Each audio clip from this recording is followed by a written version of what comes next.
अध्यक्ष महोदय, माननीय सदस्य महोदय, प्रबंध निदेशक महोदय और जो भी हमारे यहाँ प्रिय उपभोक्ता भाई हैं, कार्मिक हैं, सभी का धन्यवाद।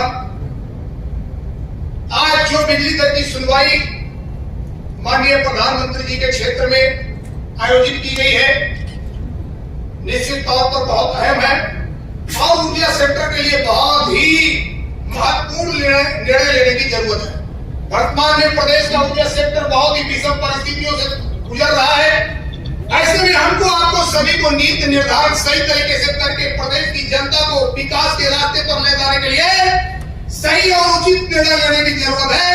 अगर कोई भी निर्णय असंवैधानिक होगा तो निश्चित तौर पर सभी पर प्रभाव डालेगा।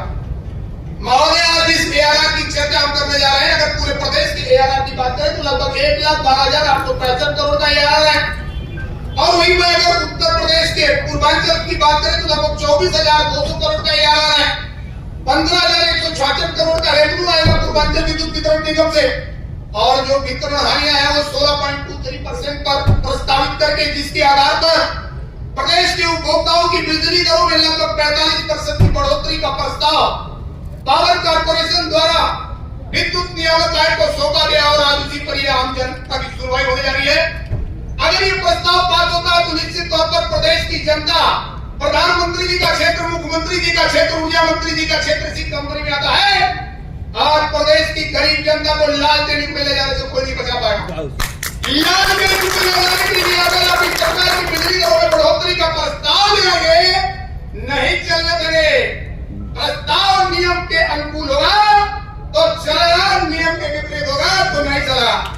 ये मैं आपको स्पष्ट कर देना चाहता हूँ। 30/11/2024 से लेकर अब तक 5 साल 11 साल 5 बार आपने प्रस्ताव में बदलाव किया। अंततः आपने 45% का प्रस्ताव ले आए। अगर इनके पहले प्रस्ताव को आप देखेंगे तो फुल टैरिफ कॉस्ट में ले आते तो केवल कितना होगा 10 से 12%। लेकिन इन लोगों ने क्या किया, प्रदेश की जनता को तबाह करने के लिए 45% का प्रस्ताव किया और हमारा 44 करोड़ है। भाई आपने पहले कहा कि 10,000 करोड़ का गैप है, 4 दिन बाद 19,644 का गैप है। कहीं टैरिफ निकालते निकालते आपका ये 2 लाख करोड़ का गैप न हो जाए।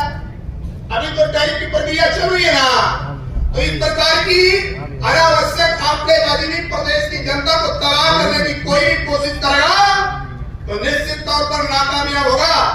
और महोदय, बड़े दुर्भाग्य के साथ कहना पड़ रहा है जब हम बिजली दर की सुनवाई कर रहे हैं तो ये कंपनी बिकने की कगार पर टेंडर की प्रक्रिया में भी आ गई। इतने दुर्भाग्य की बात है कि 1 करोड़ 10,26,26 की प्रक्रिया की बात कर रहे हैं और दूसरी तरफ इस कंपनी को बेचने की बात कर रहे हैं।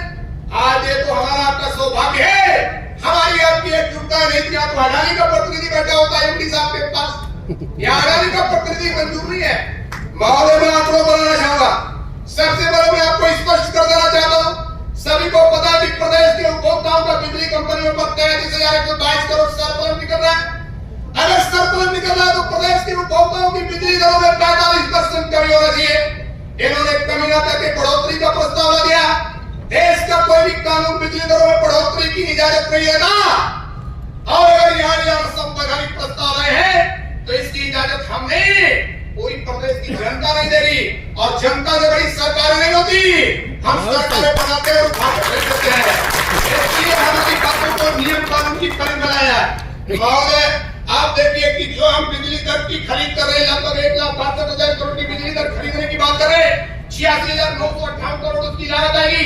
दूसरी बात आप देखिए, इसमें जो प्राइवेट सेक्टर के प्लेयर हैं उनसे जो लगभग 64,845 करोड़ की बिजली खरीद रहे हैं, अगर उनकी लागत की बात करें तो लगभग 35,000 करोड़ की लागत केवल प्राइवेट सेक्टर के लोग भी आ रही है। वही राज्य सेक्टर की जो उत्पादन निगम से बिजली लेते हैं 3800 मिलियन, लगभग 38,000 मिलियन यूनिट ले रहे हैं।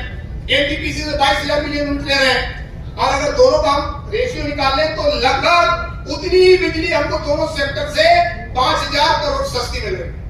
यानी कि देश के निजी घरानों की वजह से प्रदेश की जनता तबाह हो रही है। महंगी बिजली का खामेयाजा प्रदेश की जनता भुगत रही है।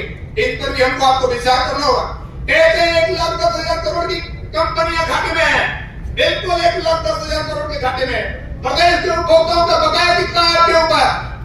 प्रदेश के उपभोक्ताओं पर बकाया है 1,15,000 करोड़। अगर आप 1,15,000 करोड़ वसूल लें तो निश्चित तौर पर 5,000 करोड़ के फायदे मिलेंगे। कहते हैं पब्लिक दे रही है, अरे पब्लिक नहीं दे रही तो एक खुलासा में करना चाहूंगा अध्यक्ष महोदय आप ये सामने, ये 1,15,000 करोड़ पब्लिक का बकाया, इस पर इन्होंने लोन ले लिया। ये खुलासा मैं करना चाह रहा हूं, इन्होंने इसको कहा कि ये तो हमारा पैसा ही है हमारे पास, इस पर लोन ले लिया। जब लोन ले लिया तो खाते में कहा भाई निधिकरण की जरूरत क्यों पड़ गई भाई?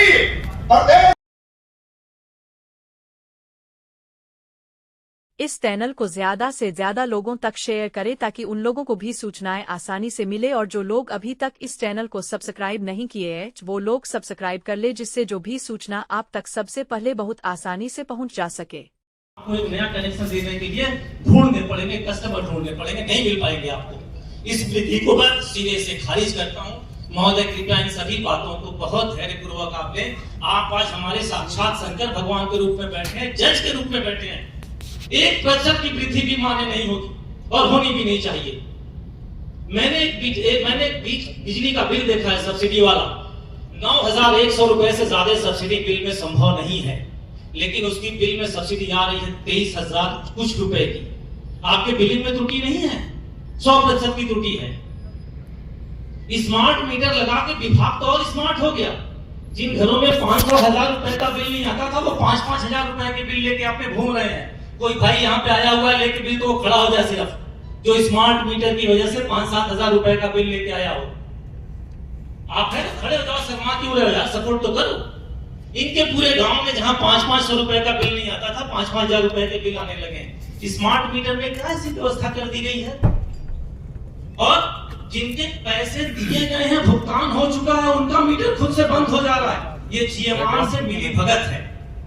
जीएमआर कंपनी को आप लोग ब्लैकलिस्ट करें महोदय, उसके मीटर में बहुत गड़बड़ियां हैं। पैसा जमा होने के बावजूद वहां पे लोगों के कट जा रहे हैं। और ऊपर से ये है कि जीएमआर के लोगों का ना तो किसी के पास नंबर पता है, ना विभाग में कोई सहयोग करता है। 8-8, 10-10 घंटे लाइट कटी रहती है, कोई सहयोग नहीं करता है। आप क्यों जीएमआर से बिलिंग करवा रहे हैं? और स्मार्ट मीटर के फायदे बताएं। 19-12 को तुरंत बंद करवा दीजिए। यहाँ पे कंप्लेन करने की कोई सुनवाई नहीं होती महोदय।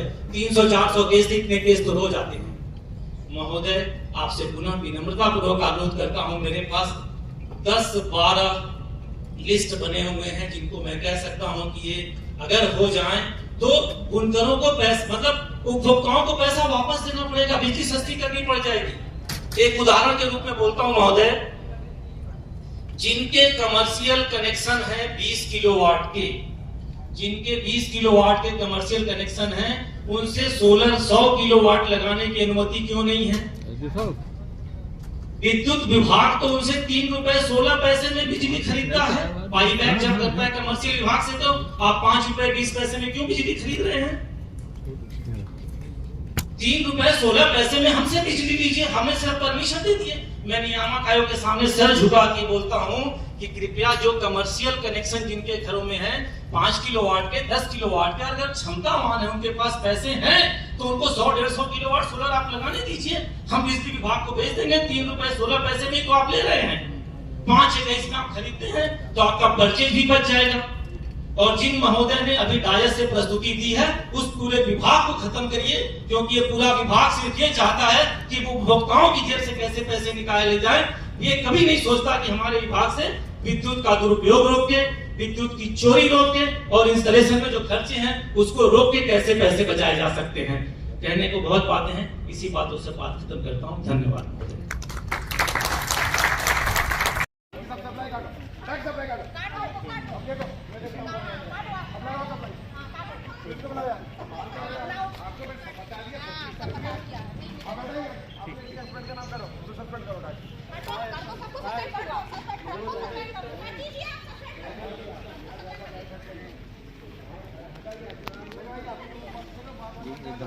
एकदम सस्पेंड कर देंगे।